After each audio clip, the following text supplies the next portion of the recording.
विवेक और अजय ललिता देवी के दो बेटे, दोनों ही शादी लायक थे। विवेक के लिए एक अमीर पैसे वाले बड़े घर की बेटी अंजलि को पसंद किया गया था, जबकि अजय देविका से लव मैरिज कर रहा था। देविका साधारण परिवार की बेटी थी, वो अंजलि की तरह पैसे वाली नहीं थी, वो गरीब घर की थी। पर ललिता देवी को इस बात से कोई आपत्ति नहीं थी। उनके लिए उनकी दोनों बहुएं बराबर महत्व रखती थी। घर में शादी की तैयारियां शुरू हो चुकी थी, रोजाना ही शॉपिंग के लिए जाना हो रहा था। क्या हुआ देविका, तुमने आज कोई शॉपिंग नहीं की? इतनी देर से मैं ही शॉपिंग कर रही हूँ। मेरे पास तुम्हारी तरह इतने करोड़ों रुपए नहीं है ना कि मैं बात बात पर शॉपिंग कर लूं। मुझे सोच समझ कर ही खर्च करना है, अभी पूरी शादी बाकी है, मुझे तो अपना हाथ खींच कर ही रखना है ना। अंजलि थोड़ा कुछ खा लेते हैं, इतनी देर से तुमने कुछ खाया नहीं। हाँ ठीक है विवेक, वैसे थैंक यू मेरी इतनी केयर करने के लिए। अंजलि विवेक के साथ थोड़ा आगे चली जाती है। चलो ना देविका, विवेक भैया और अंजलि भाभी सामने रेस्टोरेंट में बैठे, हम भी चलकर कुछ खा लेते हैं। तुम्हें अभी याद आया अजय कि मुझे भी भूख लगी है। उन्हें देखा, विवेक भैया और अंजलि भाभी में कितना प्यार है। एक तुम मुझे इतने सालों से जानते हो, फिर भी मेरी केयर नहीं करते। ऐसी तो कोई बात नहीं है देविका, मैं तुम्हें कल भी जितना प्यार करता था आज भी उतना ही करता हूँ और हमेशा करता रहूंगा। देविका के मन में अंजलि को लेकर ईर्ष्या लगातार बढ़ती जा रही थी।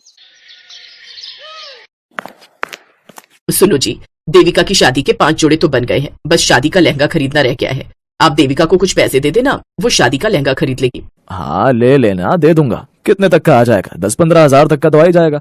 हाँ, ज्यादा महंगा क्या करना है, इतने तक का ठीक रहेगा। अब जितनी गुंजाइश है उतना ही आप ही करो, शादी का खर्चा भी देखना है। देविका अपने मम्मी पापा की बात सुन लेती है। उधर अंजलि का फोन आ जाता है।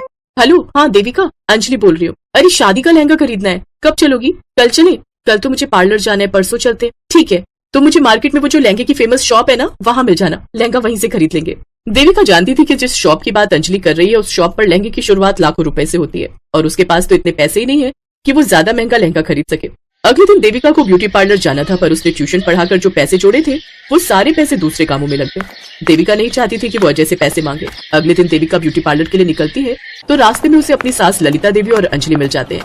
दोनों को एक साथ बाजार में घूमते देखकर देविका चल बुन जाती है। प्रणाम माँ जी, आप और अंजलि एक साथ?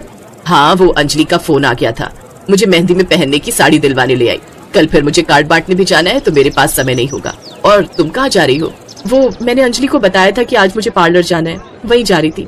देविका तुम इस पार्लर में जाती हो, पर यहाँ की सर्विस तो बहुत खराब है। मैं पहले जाती थी, तुम मेरे साथ मेरे पार्लर चलो ना, वहाँ की सर्विस बहुत अच्छी है। नहीं, मेरे पास इतने पैसे नहीं है कि मैं महंगे पार्लर में जा सकूं। मेरे पास जितने पैसे मैं उतने में ही काम करवा सकती हूँ ना। कोई बात नहीं देविका, अगर तुम्हें किसी भी चीज की जरूरत हो तो मुझसे कहो, कुछ चाहिए तो मुझे बोलो। नहीं माँ जी, आपने कह दिया इतना ही बहुत है, अभी है मेरे पास पैसे, अगर जरूरत होगी तो मैं आपको जरूर कह दूंगी। अच्छा मैं चलती हूँ, घर पर भी जल्दी पहुँचना है। देविका ये किस तरह से अंजलि से बात कर रही थी? अगर मैं बात को ना संभालती तो बात बढ़ सकती थी। चले माँ जी? हाँ चलो। देविका अंजलि के अमीर होने से जल रही थी, ये बात उसकी सास भी समझने लगी थी। अगले 2-4 दिनों तक देविका अंजलि को लहंगे के लिए टालती रही और फिर एक दिन अंजलि देविका के घर गई। क्या हुआ देविका, सारी तैयारी हो गई, तुम लहंगा खरीदने नहीं चल रही हो? मैं सोच रही थी हम साथ में ही लहंगा खरीदने चलते, शादी को भी सिर्फ 1 हफ्ता बचा है और हम दोनों ने अभी तक शादी का लहंगा नहीं लिया। हाँ वो जाना तो था, पर पापा ने जो पैसे मुझे लहंगे के लिए दिए थे वो पैसे मैंने दूसरे सामान खरीदने में लगा दिए। अब पापा से दोबारा मांगूंगी। तभी देविका के पापा आ जाते हैं। देविका के पापा ने सारी बात सुन ली थी। देविका तुमने मुझे ये बात पहले क्यों नहीं बताई? मैं तुम्हें और पैसे दे देता, शादी में खर्च तो होता ही रहता है। ये कुछ पैसे रख लो, जाओ अंजलि के साथ जाकर अपनी शादी का भी लहंगा ले लो। हाँ अंजलि तो इसे कई दिनों से कह रही है। समधन जी का भी फोन आया था कि देविका ने अपनी पसंद का लहंगा लिया या नहीं। मैंने तो उन्हें बोल दिया है अंजलि बेटा कि हमने लहंगा खरीद लिया है। एक काम करो, तुम और देविका आज ही लहंगा खरीदने चली जाओ। अब अंजलि तो अच्छे पैसे वाली थी तो वो अपने लिए महंगा लहंगा पसंद कर रही थी, पर देविका को तो अपने बजट में ही लेना था। इसलिए देविका सस्ते लहंगे देख तो रही थी, पर उसका मन अंजलि के लहंगे पर ही था। अंजलि ने अपने लिए बहुत ही खूबसूरत, बहुत ही प्यारा सा महंगा लहंगा खरीदा। देविका ने उस समय लहंगा खरीदने के लिए बहाना कर दिया। मेरा लहंगा सुंदर है ना देविका? हाँ बहुत सुंदर लहंगा है। अच्छा मुझे बहुत देर हो रही है, चले क्या? मैं लहंगे तो देख चुकी हूँ, पर मम्मी के साथ आऊंगी तभी पसंद करके लूंगी। अच्छा ठीक है, पर मुझे ना मम्मी की साड़ी उठानी है, तो एक काम करो, क्या तुम अपने आप चली जाओगी? मैं मम्मी की साड़ी लेते हुए घर चली जाऊंगी। सॉरी, मैं तुम्हें अपनी गाड़ी में नहीं छोड़ रही। हाँ कोई नहीं, मैं ऑटो से चली जाऊंगी। देविका वहाँ से ऑटो कर लेती है, पर उसके मन में बहुत ही कड़वाहट थी। मैं सस्ता लहंगा पहनूं और ये महंगा पहने, ऐसा कभी नहीं होगा। अंजलि अगर महंगा लहंगा पहनेगी तो सब मेरा मजाक उड़ाएंगे। ये अच्छी लगी और मैं बुरी, ये मैं नहीं होने दूंगी। मैं इसका लहंगा खराब कर दूंगी, पर इसके लिए मुझे बहाने से इसके घर जाना होगा। देविका ने सोच लिया था कि वो अंजलि का लहंगा खराब कर देगी, इसलिए अगले दिन वो बहाने से अंजलि के घर जाती है। अंजलि उस समय किसी काम से बाहर गई हुई थी। अंजलि की मम्मी ने देविका को उसके कमरे में बैठा दिया। देविका तुम यहाँ बैठो, अंजलि भी आती होगी, मैं तुम्हारे लिए कुछ खाने पीने का भिजवाती हूँ। ठीक है आंटी जी, मैं इंतजार कर लेती हूँ। अंजलि की मम्मी के बाहर जाने के बाद देविका अपने पर्स में से स्याही की शीशी बाहर निकालती है, पर देविका जैसे अंजलि के लहंगे पर स्याही डालने लगती है वो देखती है कि वहाँ पर एक जैसे 2 लहंगे रखे हुए हैं। देविका हैरान हो जाती है। तभी अंजलि भी आ जाती है। देविका तुम और यहाँ, मैं तुम्हें फोन ही करने वाली थी। अच्छा हुआ तुम आ गई। हाँ वो तुमसे मिलने का मन हो रहा था तो बस। अंजलि तुमने एक लहंगा खरीदा था, ये एक जैसे दो किस लिए? इनमें से एक लहंगा मेरी होने वाली देवरानी पहनेगी, यानी कि शादी के फंक्शन में हम दोनों देवरानी जेठानी एक से कपड़े पहनेंगी, ताकि हम दोनों में से कोई भी अलग ना लगे, हम दोनों बहने लगे। क्यों, मैंने ठीक किया ना देविका? और तुम्हें भी मेरा लहंगा बहुत पसंद था। मैंने कल तुम्हें बहाने से अकेले जाने के लिए बोल दिया था, ताकि मैं अपने जैसा सेम लहंगा तुम्हारे लिए खरीदूं और तुम्हें सरप्राइज दे सकूं। अंजलि की प्यार भरी बातें सुनकर देविका की आंखों में आंसू आ जाते हैं। वो अंजलि को कितना गलत समझ रही थी। वो तो उसका लहंगा खराब तक करने वाली थी, पर समय रहते उसे सच्चाई पता चल गई।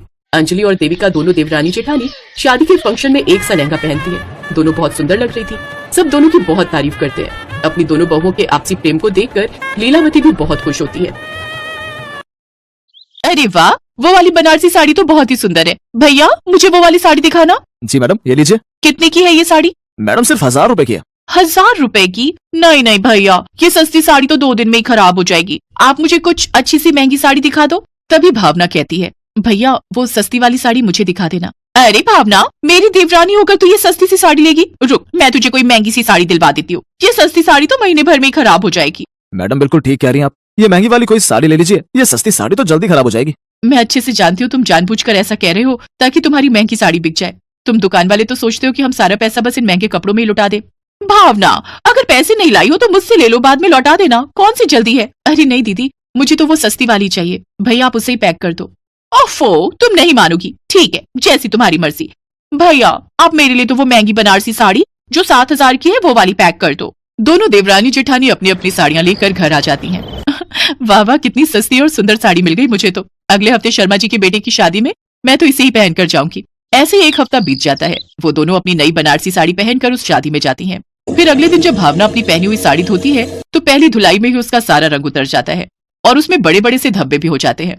तो वही दूसरी तरफ जेठानी अनीता की साड़ी धुलने के बाद और भी ज्यादा चमक मारती है। ये देख भावना हैरान रह जाती है, लेकिन इसके बाद भी वो अपनी हरकतों से बाज नहीं आती।